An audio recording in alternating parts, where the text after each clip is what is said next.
Of the proposition to open this debate. For us here.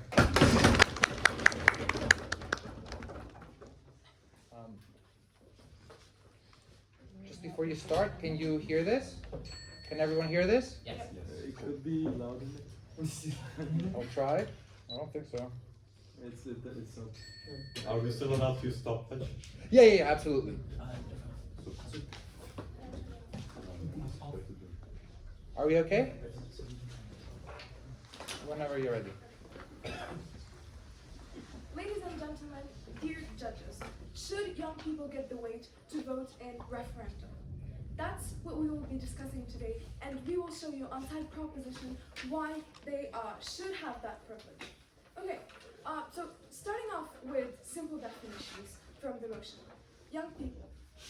Because arbitrary is necessary, as there is no actual objective definition for younger people, we must consider that the younger people would be under 35. Okay, so referendums. Referendums are basically votes that determine a country's policy. Okay, now moving on to framing. So here we talk about a democratic nation or democratic nations which have free and fair votes and referendums, where in this case, obviously, it would include the youth as well. Okay, so for our model in this case, we believe that each person that is under 35 would be a 1.25 of the vote of those of a regular person.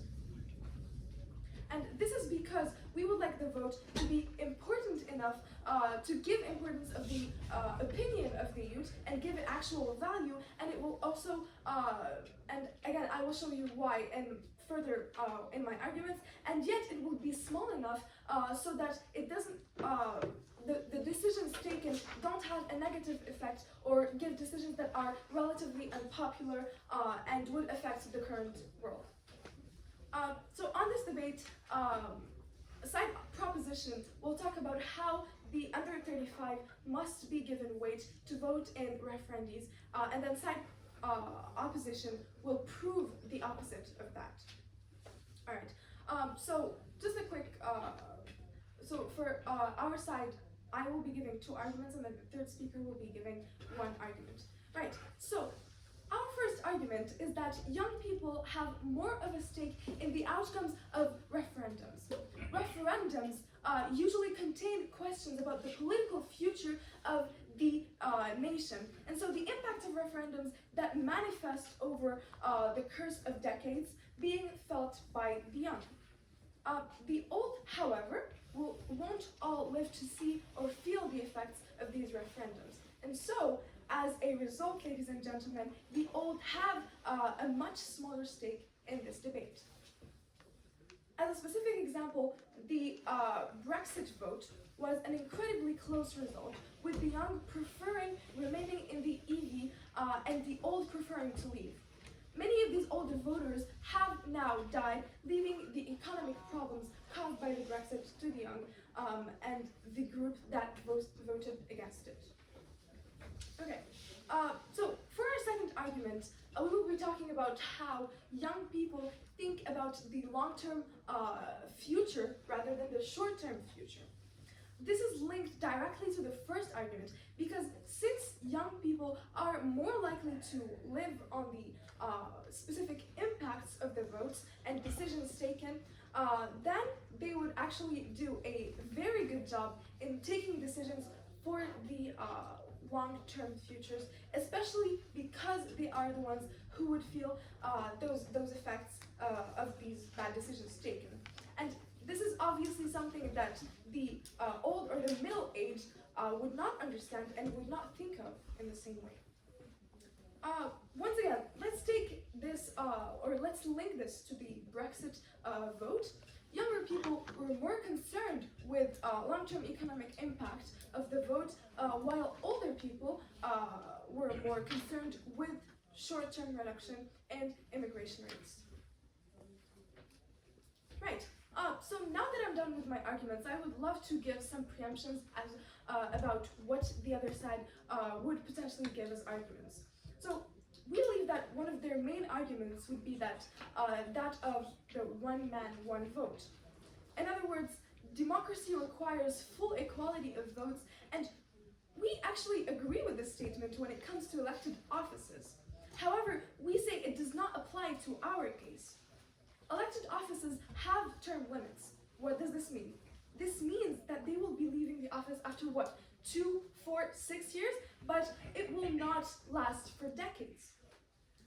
And so while a referendum is a long-term chance of national policy, and so this difference in the time frame will be affected by the outcome of the votes, and this all justifies why we do not apply, no thank you, why we do not apply this principle to referendums. To put this in a more simple way, referendums do not have term limits. Before I move on, I can take an view. Yes, how do you plan on addressing the worsened state of democracy that's going to be caused by giving younger people more weight in the votes? Yeah, that's actually a really good question, and it will be addressed later on for this tendency here. Okay, so and another preemption that I would love to give is that opposition might argue that the young are unwise or so immature that they cannot be trusted with the importance of an election. As we all know, elections are so important, and then we believe that the other side may say that they are unwise or unfit to take decisions like this. However, we reject this claim. The truth of the matter is, in many elections, the young have been shown to think for themselves and start strong in front of the external opinions and pressures. We have already given the example of the Brexit, but around the world we see plenty of young people being more left-leaning than their parents, and they are thus making a political choice separate from their parents' wishes and for their own interest. All right, so quick summary of what we did today. I gave the introduction to definitions, and then we gave the framing, the model about how each vote would be 1.25 vote of a regular person, and then I gave the burdens, obviously, and then the first argument, which was about the stake and the outcomes of the referendums, and then again the second argument, which is about how young people think for the long-term future rather than the short-term future, which is something that the young or middle-aged people would simply not understand. And then finally, I gave some preemptions as to what the opposition might say. And with that, I conclude my speech, and I'm so proud to propose. Thank you. Thank you very much for the speech. And we're all ready to hear the opening of this debate for side up from the first speaker of the opposition. Do you hear?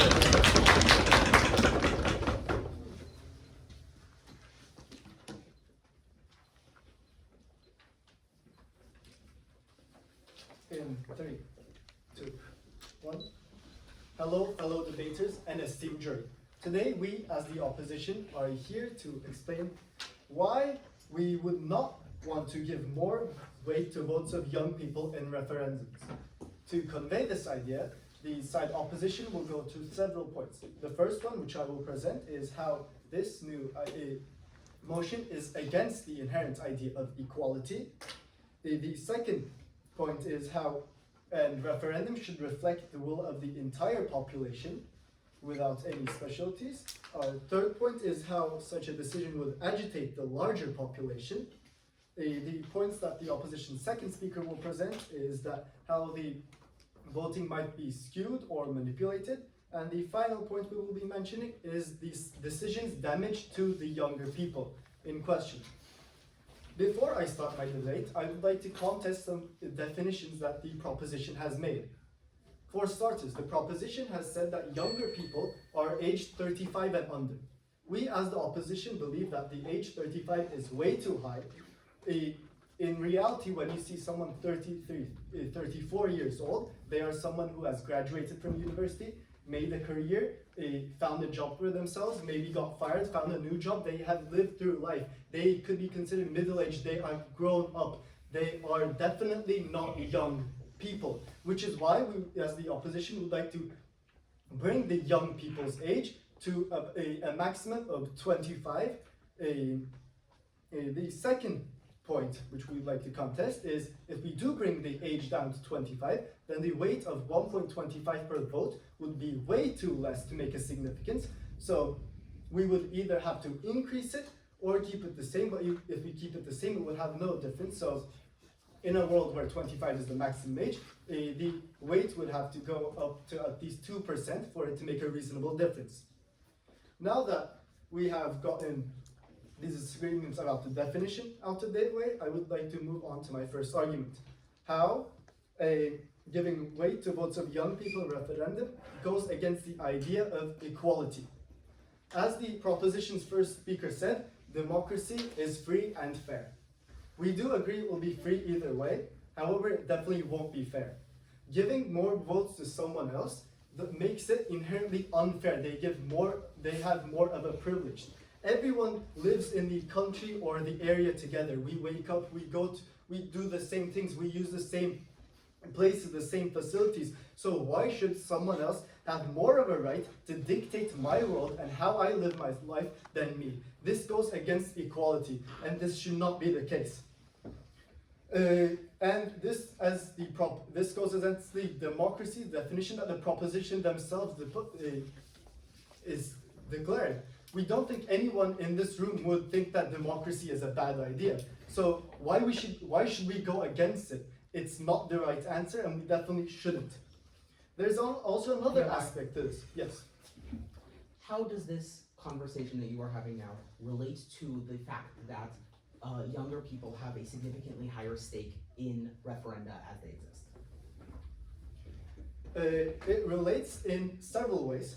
The first of which, while you may say that they have more of a stake in the future, that means that the older people are still living in this world. That's why I said it should be equal. You cannot disregard what you call old. You cannot disregard who you call middle-aged people, because they are still living in it. You cannot say, oh, the young will live in the future, so the young should decide how we live right now. That is not the case, and that goes against equality. That takes the ability to make choices out of the people outside of the young age group.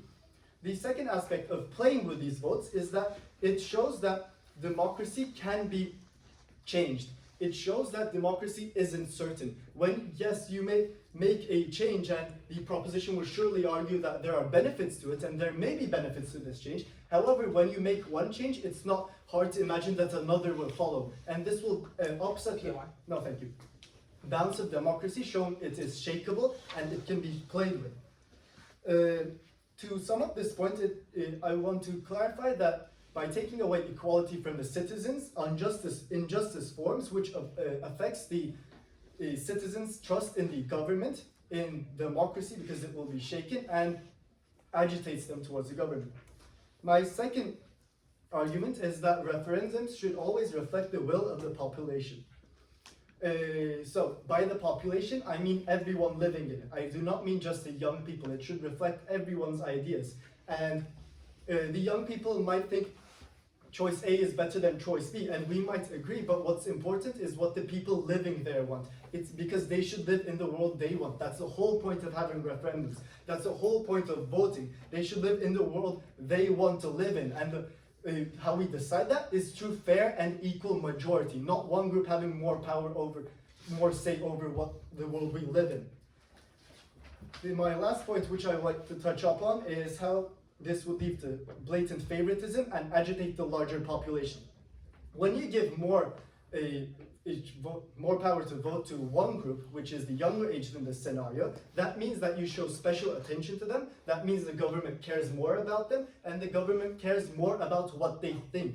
When you care about more about what a group thinks, that means you care less about what the other group thinks. That means you neglect that other group. And what happens when you feel neglected?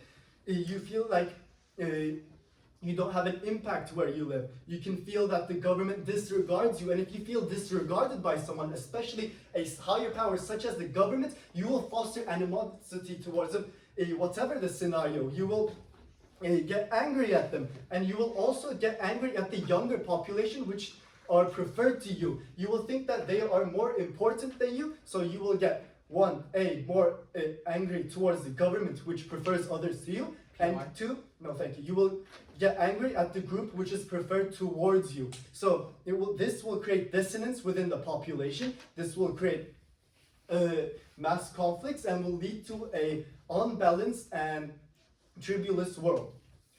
All in all, within this speech, I have contested two definitions which the proposition has made, changing them and altering them according to what we believe the definition of a young person is, which we believe you would agree is not 35. Then I have explained why the giving more weight to specific votes goes against the idea of equality. I have explained why referendums should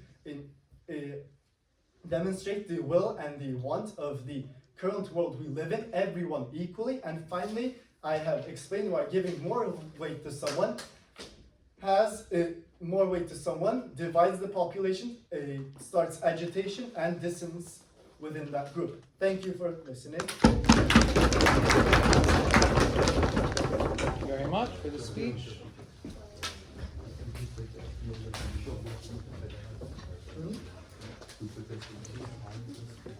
And at this point, we'd like to call upon the second speaker of the proposition to extend her side prop. Here, here.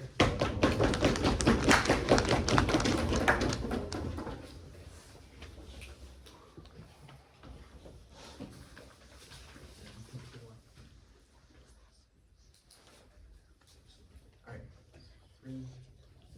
3, 2, 1, go.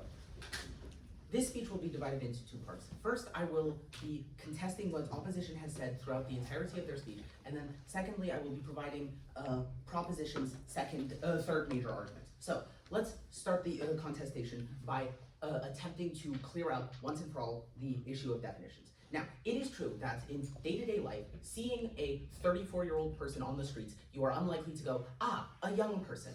It is true that this is the case in this scenario. However, we are handling a political topic, and therefore we must look at what it means to be young from a political angle. And the fact of the matter is, given the representation that occurs, and I will dig into this significantly more, given the differences in representation, 35 is absolutely a rational and reasonable threshold for defining what is or isn't young. Now, here's the thing. As mentioned, the fundamental fact is that a dividing line between young and not young has to be arbitrary. And in the same way that countries have decided that 18 will be the age of majority, or 16 will be the age of majority, even though that is a really arbitrary age, we must settle on an arbitrary age. And 35 is a perfectly acceptable one to settle on. Because of that, the 1.25 votes for the young as compared to 1 vote for everybody older than 35 is perfectly reasonable as well. Now, let's talk about the 3 arguments that have been presented so far. First, that it goes against equality. We've already mentioned this quite substantially during our preemption, but we do fundamentally fully agree with the idea of 1 vote for every person when it comes to representative elections, for elections for representatives. And the reason that we believe this is that, once again, within those cases, these politicians are term limited. The longest term limits are on the course of around 6 years. And so the impact of this is limited, and we know exactly how long that limit is. It is at or before 2 years, 4 years, 6 years, whatever the term limit is. By contrast, referenda last a very long time. Some referenda are for amendments to the Constitution, amendments that might exist for perpetuity. There is no term limit to a referendum, and as a result, we are not talking about elections that will take effect over the course of the next 2 years. We are talking about elections that will take effect over the course of the next 200 years. Now, in this argument, they have also said democracy, by making this change, we are saying that democracy can be changed.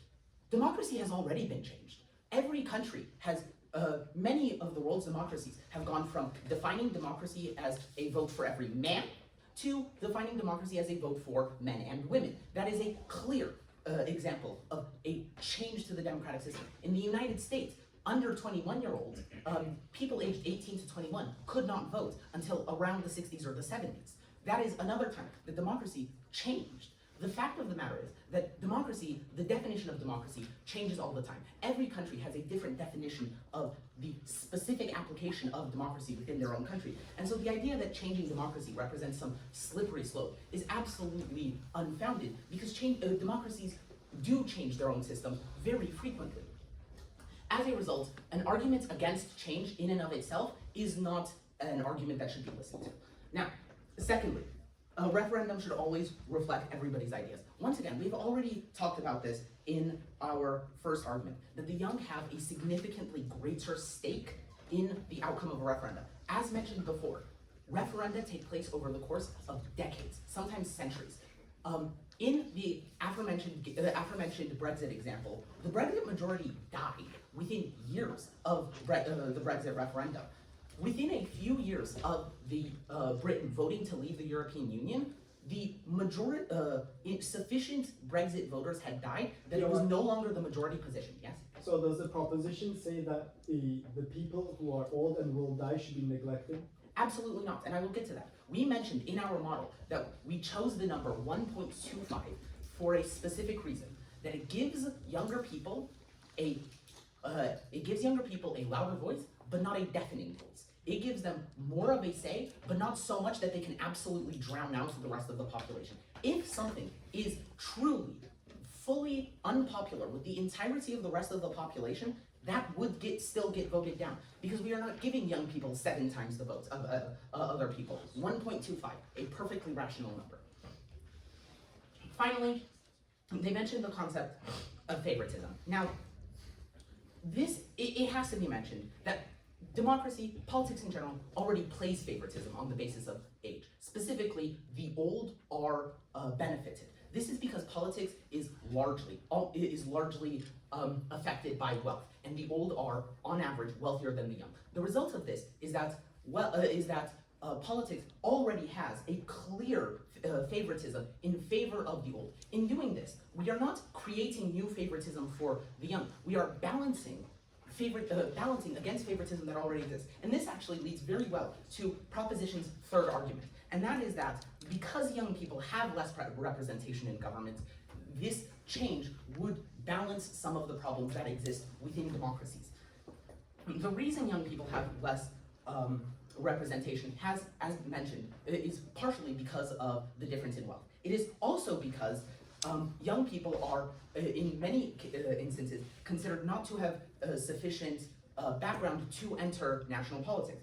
As a result, there is an overwhelming majority of older people in national politics.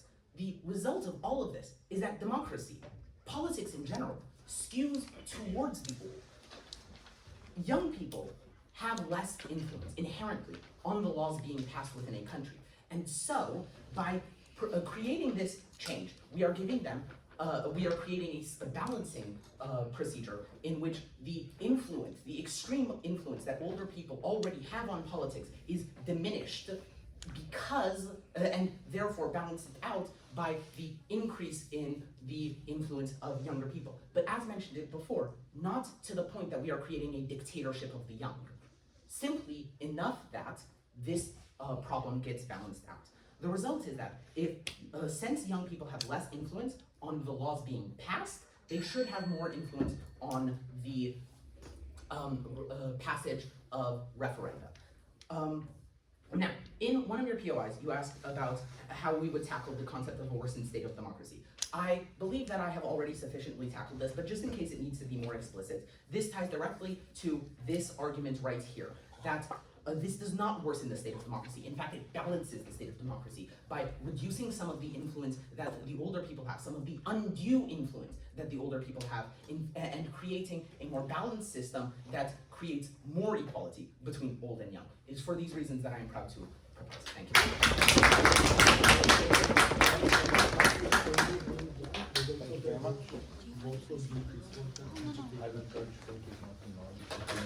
Sorry? Oh, so sorry.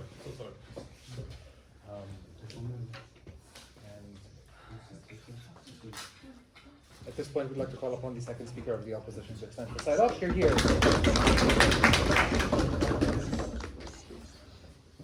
One moment, please.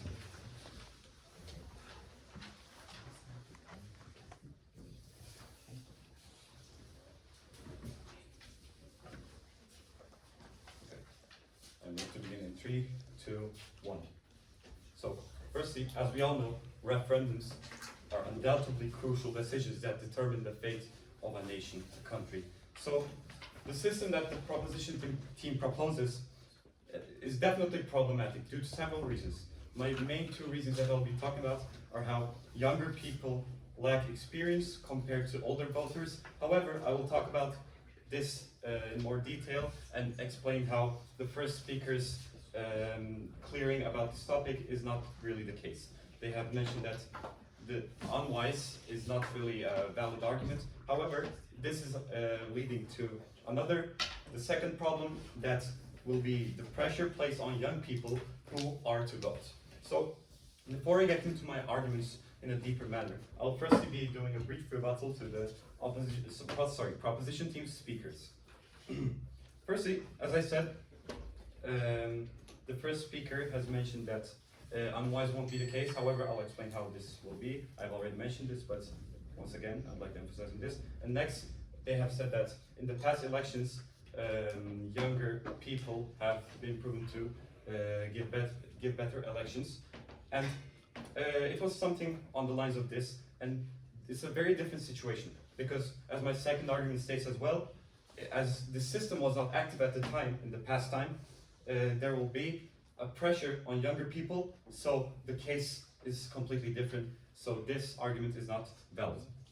Also, they have mentioned as an example that democracy has changed in the past. Yes, it has changed, but for example, from going to whole entirely men elections to women elections only increases equality, or for people at a certain age being able to vote, this will once again increase equality. But in our case, we are changing democracy in terms of decreasing equality due to having an unbalanced weight within the votes. POI?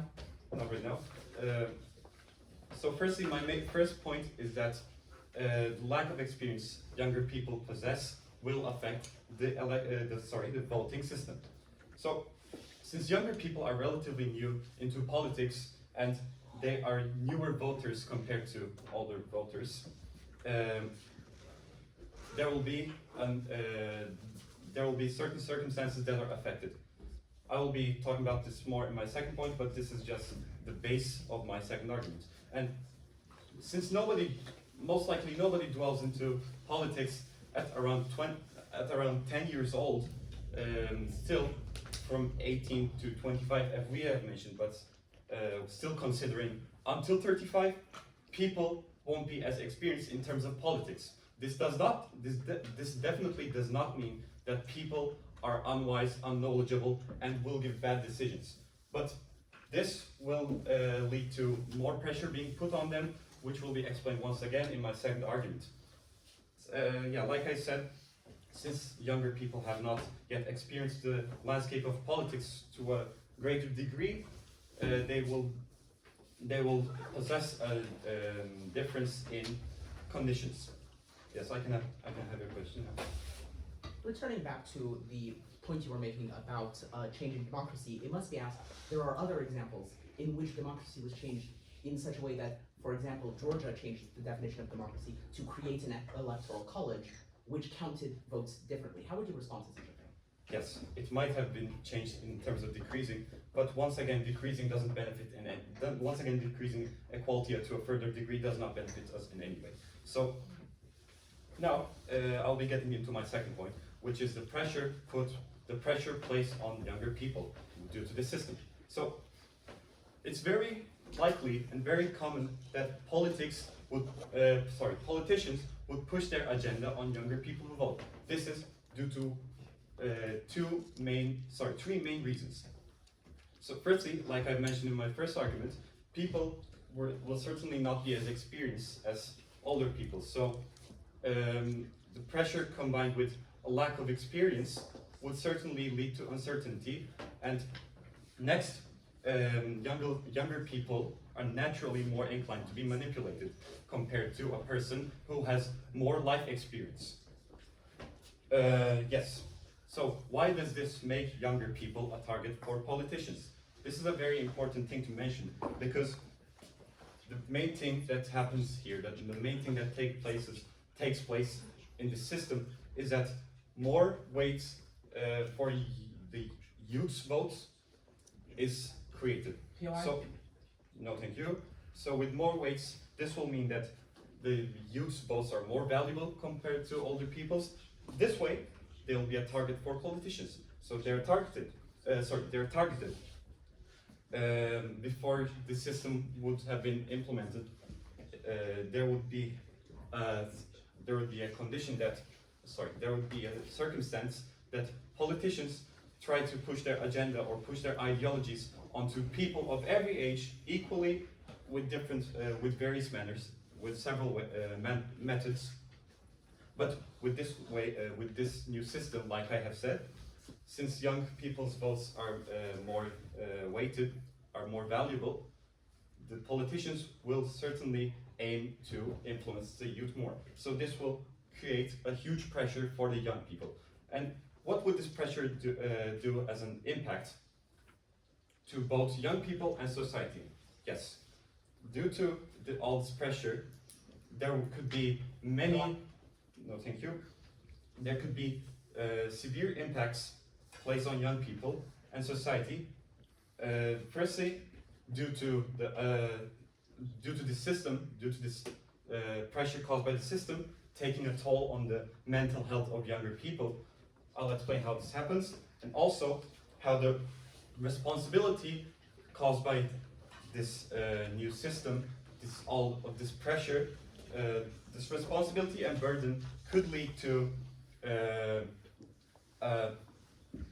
young people eventually deciding not to vote at all due to all this responsibility. No, thank you. I made my points.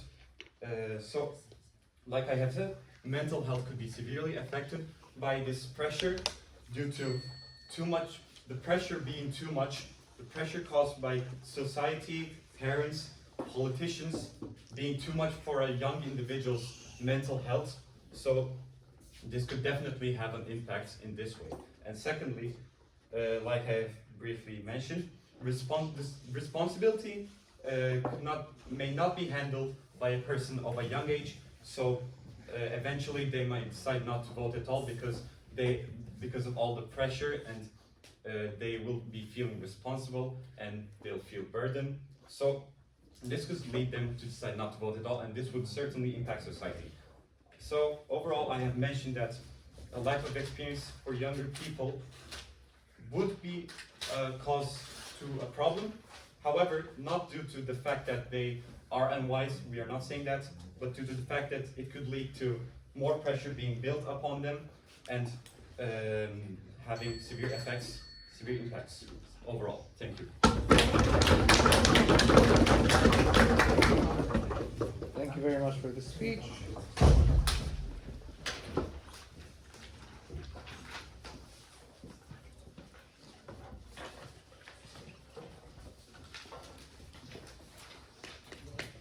And at this point, we'd like to call upon the third speaker of the proposition. Here.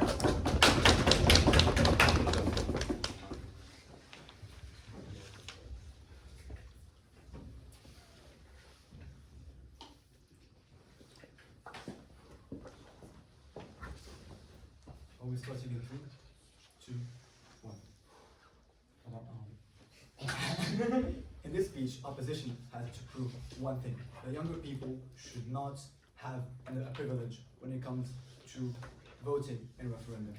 In failing to do so, they have already lost this debate. What I'm going to be doing today is quickly summarizing what has gone so far in the debate, and then showing you exactly how they have failed to respond to how they have failed to respond to any one of our arguments, and how our position is as stronger than theirs will ever be. I will start by what has happened from our first opposition speaker.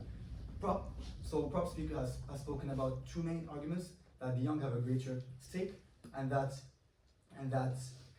whatever they vote for is going to have a bigger effect on them, since on average they're going to live longer than people that are older than them. And then our first prop speaker has put forward two preemptions. First one, that one man, one vote does not necessarily apply to referendum. Second thing is that young people are not incompetent. These are two preemptions which opposition has seemed to completely ignore as if they were never said, and they have just kept, and they have just, and they have put forth the exact same arguments which we have already proven false before. Then, first up came on and said about, and spoke about how it is against equality. No, giving a playing field for people who are underrepresented is not an equal. It's actually the opposite. It is literally democracy. Democracy, you have said, is about free and fair. That is the definition of fair, giving an equal playing field to every single person. Also, you had mentioned how 35 is too high, 25 is better, which second prop has answered to, but I will get into that later.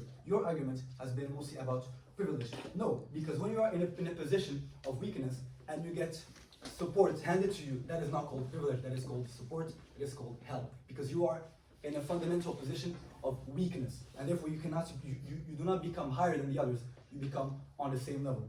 Then, you have spoken about how democracy, how democracy cannot be changed. Yes, it is, because democracy, as a theory, is never perfectly executed in any place in the world. And by adding what we were proposing, we are reaching that point in which democracy becomes more and more feasible. Then you have spoken about how it doesn't represent all accurate needs of people, something that the second prop has responded to. I'll get into it later. Then you have spoken about favoritism. No, it is not. In a world where old and middle-aged people are the major voting power, we are simply giving the people that will be affected the most by those laws that are being voted for, we're giving them a voice, we're giving them a platform, or we're giving them a way for them to feel represented and to feel heard and to feel seen. Next, the second prop speaker went on and started with rebuttals. He has proved why 35 is reasonable, because it is an arbitrary age. It is an age which encompasses a part of the population which is quite significant, yet not the majority, but still it is also the part of the population which will, feel the effects of whatever is voted most. Then he has explained how the one vote, one person, how the one vote, one person rule does apply for elected officers, since most people who will, if you vote for a president in a term, on a term-to-term basis, most likely you are going to live through that 4-year term. But if you vote for a referendum, which the effects will only be visible in 100 years, 200 years, I'm sorry, but you will not be able to see those effects in action. Therefore, their point does not stand. Then he has shown how democracy is changed by everyone, and then his main argument was about balancing the influence. Yes. Why aren't you considering the young people to be the age between 18 to 25, but extending it to 35? It is to include a population that is sizable, yet not too big, and also it is population again that is affected the most by whatever is being voted. Next, opposition has spoken about abuse of power. No, our model prevents abuse from young voters, as we have included only a weighting of 1.25 to 1. What that means is that an eventual abuse will be practically impossible, as the weighting is significant enough to give a voice to the younger people, yet not big enough to allow abuse in whatsoever.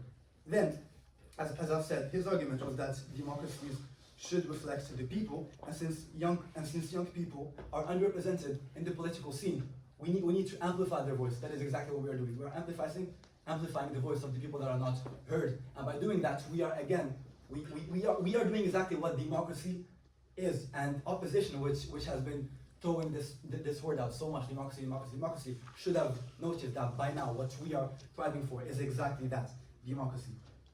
And the reason why we see more old people in the political world is because obviously they had more time to earn money, they had more time to make connections, and they have and also nepotism. You make more friends, you have more connections, therefore you get in. Then second up came in and started by rebuttals. He has spoken about how younger people resist pressure more and do not change. But no, think about every single change movement that has happened, every single big social movement. It was always started by young people. Young people are the spark of change in every single society. And saying that young people resist change and don't want to change it is baseless, but I'm gonna get into this further a bit. So, second ops, two main arguments were one, a lack of experience. But in this motion, we're talking about referendum. And in referendums, you cannot have an experience of voting in referendums, because truth is, the effects of a referendum can only be seen 50 to 100 years in the future. It's between decades and centuries. And so, a lack of experience is not an argument that can work, because you cannot build experience in something that you cannot practice. Then he came and spoke about how young people tend to conform with others, and so they will simply go with the most mainstream option. The thing is, he just contradicted his own self, because his first argument was about a lack of experience, and he has shown how young people do not listen to politics. And then he said about how young people listen to politics and go with the most mainstream opinion, and that shows just how weak their position is as a team. Then, third thing he has spoken about, I would like to say that all citizens get pressure, no matter if you are young, old, middle. We all deal with peer pressure, and we are all subject to it. And saying that young people are more subject to it is not true, because as I have said earlier, every single change agent in the world, every single phenomenon, every single social phenomenon that has carried actual change in the world has been carried out by young people. To conclude, our arguments were three. First, young people have a greater stake. Second, young people will feel the effects more. Thirdly, will balance influence. They have answered none of these arguments. They have not mentioned them, and all of they have attacked is our definition and our model. Two things which we have already strengthened, and they just keep attacking it without ever mentioning our three arguments. And that is all. Thank you. Thank you very much for the speech. Thank you.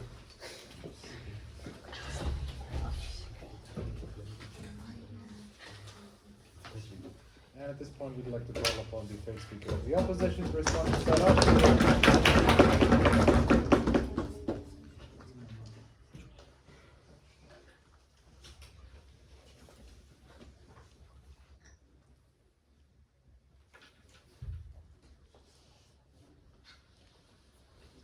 Okay, 3, 2, 1, I will begin. Hello everyone, as the opposition's first speaker, I will be rebuttaling the proposition's arguments. Now, first of all, I would like to begin on the model. Yes, you stated that we constantly keep attacking this model, but however, we are doing this for a reason. And it's the fact that 18 to 35 is such a big majority, and we believe it to be an obscene enough claim, and we believe it to be not explained enough fully as to why 18 to 35 is somehow this ideal number that would give enough representation for people. Again, 35, 34, 33, these are not young ages, and also 18 to 45 age range is the majority of the voting population. So you're just giving a bigger stake for the already majority of people, which we believe isn't a good model for going about this claim. So we still stand about the point that 18 to 35. No, thank you. 18 to 35 is the age range that is too large to be considered. Next, the proposition stated that the effect of referendums will be felt for hundreds of years. Yes, this is true. However, why are we improving the quality of life of a certain age group to the expense of others? Like the opinions of people should be equal, and they should be living in situations that they want to be living in. I mean, saying that these people who chose Brexit that have died, I mean, it's just a way of maybe not caring about older people. They are not caring about older people, and maybe the lives they would like to live in the future. Like, these people maybe have less of a future, like in terms of years. However, they still have a future that needs to be importantly considered, which the proposition's arguments seem to fail to consider. Yeah, why? Okay. Would you then argue that if the majority of the opinion is to screw the country over in the long term in favor of short-term gains, that is something that the country should do because older people want that? I mean, assuming that older people want to screw the country in the future, I feel like is a big assumption to make, because these older people, you have to consider that a lot of them also have children, for example. Shouldn't they care about the lives of their own children?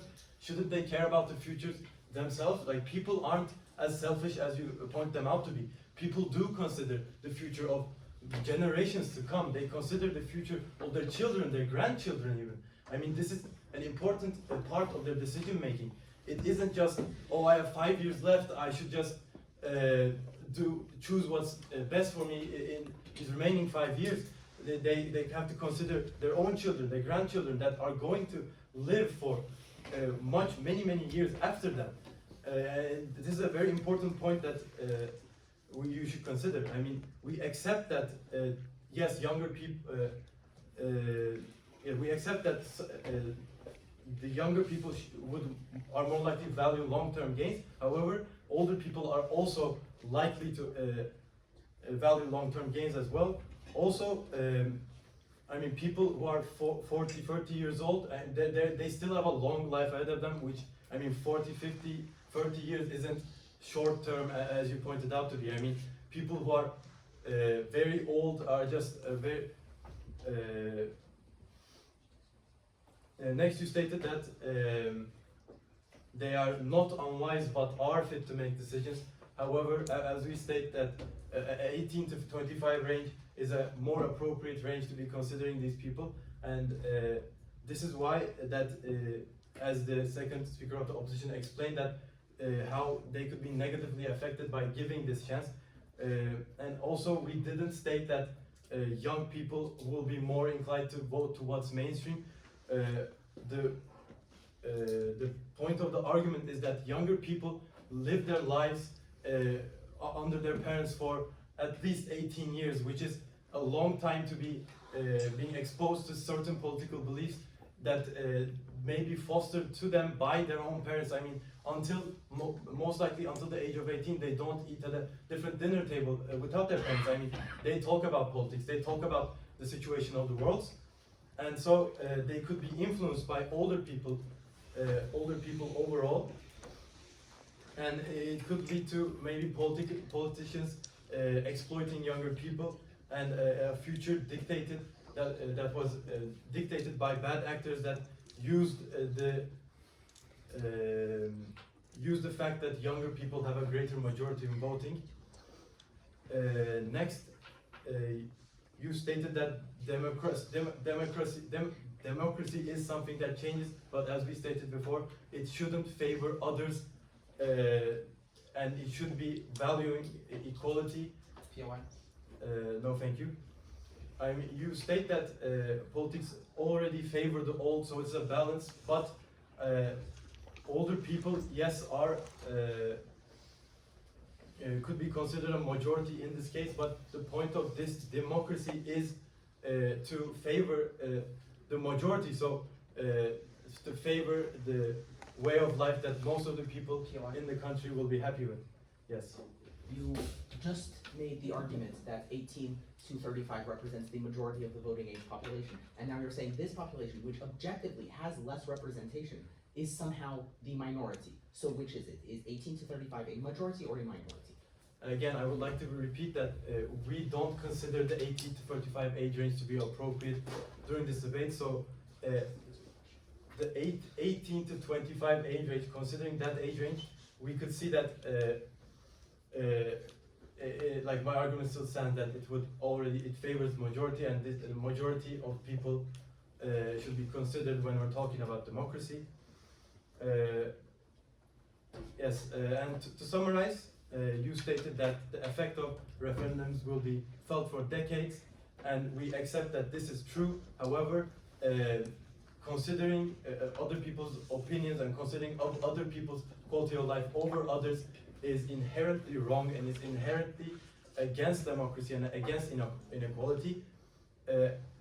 And you stated that they would be younger people would be more concerned for the long-term future of the population. However, older people have very much incentive to also be considering their futures and the futures of their generations to come. So they don't just give their opinions based on whatever they think is going to be best for them in the short term. These people are, you say that they are not online but are fit to vote, but we say that a younger voting age, younger voting age would cause problems within the democratic system and could leave room for corruption overall. And thank you. Thank you very much.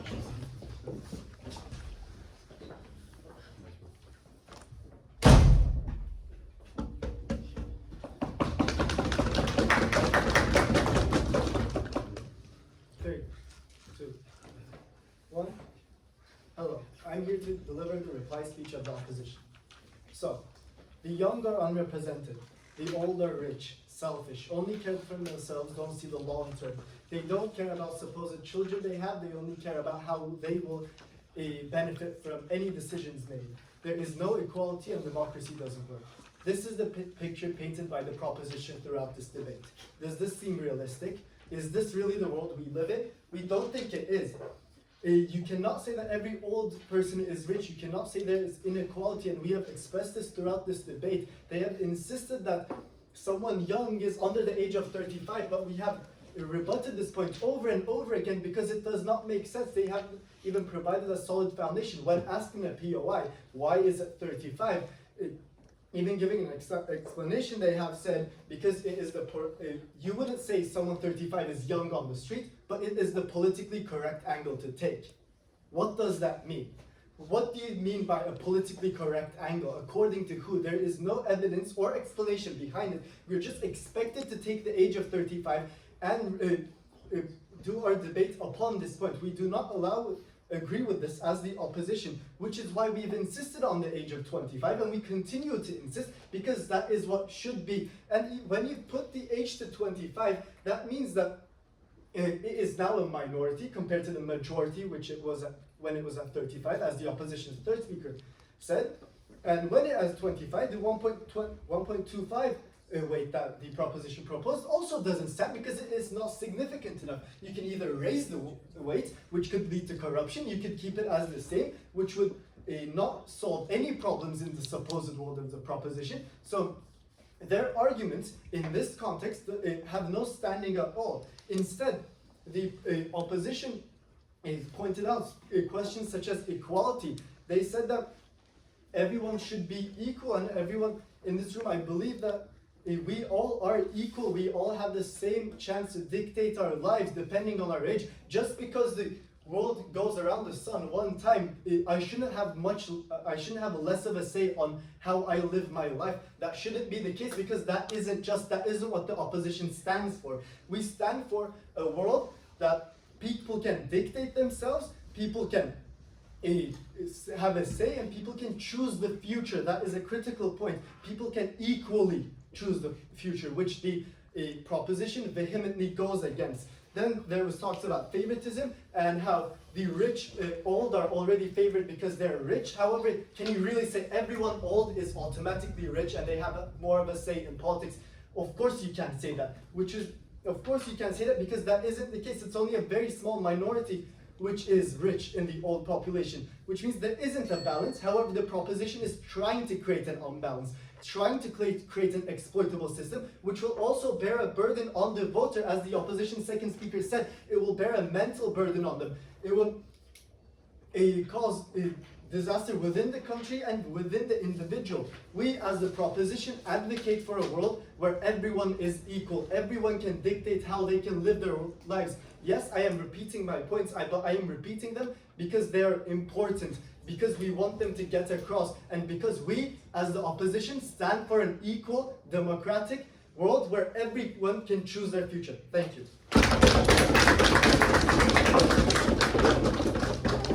Thank you very much for the speech.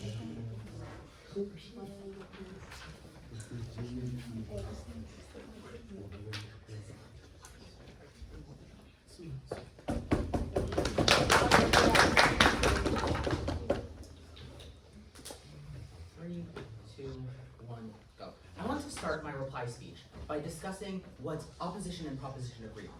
Both opposition and proposition are deeply committed to expanding democracy and to what is good for the nation. And both of us believe that our arguments are in favor of this goal. It is my position, however, that proposition has proven their side significantly better than opposition has. Now, this comes down to two key points of clash. First of all, is the model presented by proposition democratic? And second of all, what agency within the political system do young people have? Let's talk about the first of these. Is this model democratic? We have shown in our third argument about balanced influence that because the politics is already weighted in favor of the old, this is a balancing influence. This model is a balancing influence, bringing the influence that young people have on politics up to the level that the old already have. Now, opposition has, in this argument, attacked the very idea of nuance, saying that it is somehow our position that every single old person is rich. That is not what we have said. What we have said is that the old are disproportionately wealthy. That's all. A nuanced statement that has somehow been corrupted by opposition into the statement, all old people are rich. That is not at all what we have said, but it is what you decided to rebut. In rebutting this insane straw man of our arguments, they have thus failed to rebut the actual argument that that there is disproportionate influence by the old on politics, and that making this change, implementing this model, would fix that. Now, let's talk about the agency of the young. Opposition has two arguments that influence this. Their fourth, which is about their lack of experience, and the fifth, which is about the pressure placed on the young. These two arguments, the first says that that the young are not politically engaged, that they do not pay attention to politics. And the fifth says that they are under the influence of politicians, that they are being influenced by what is told to them by politicians, or in later versions of their arguments, by their parents. Now, the fact of the matter is, we have already shown that young and old people have vastly different voting patterns. And so the idea that in some way older people are dictating to young people how they should vote is absolutely not borne out in the actual historical record of elections or in the examples that have already been used throughout this debate. Instead, the fact is that young people often vote contrary to what their parents would want them to vote, because they are free agents who understand the political system they live in and understand their impact on it. Now, here's the thing. Aside from the straw man that they attacked in argument 3 about this idea that we somehow said that all old people are rich, opposition has not attacked a single one of our 3 main points. The first being that young people have a greater stake in the future of the country. The second being that young people think more significantly about the future. And the third being that this would create a balancing influence. Instead, they've created straw men of our arguments and then attacked those. But it's easy to attack a man made of straw. It is much less easy to attack the real, nuanced arguments that we have presented here today. And this nuance that has survived this entire round uncontested is the real arguments, and they are the arguments by which we can tell that proposition has won this debate. Thank you so much.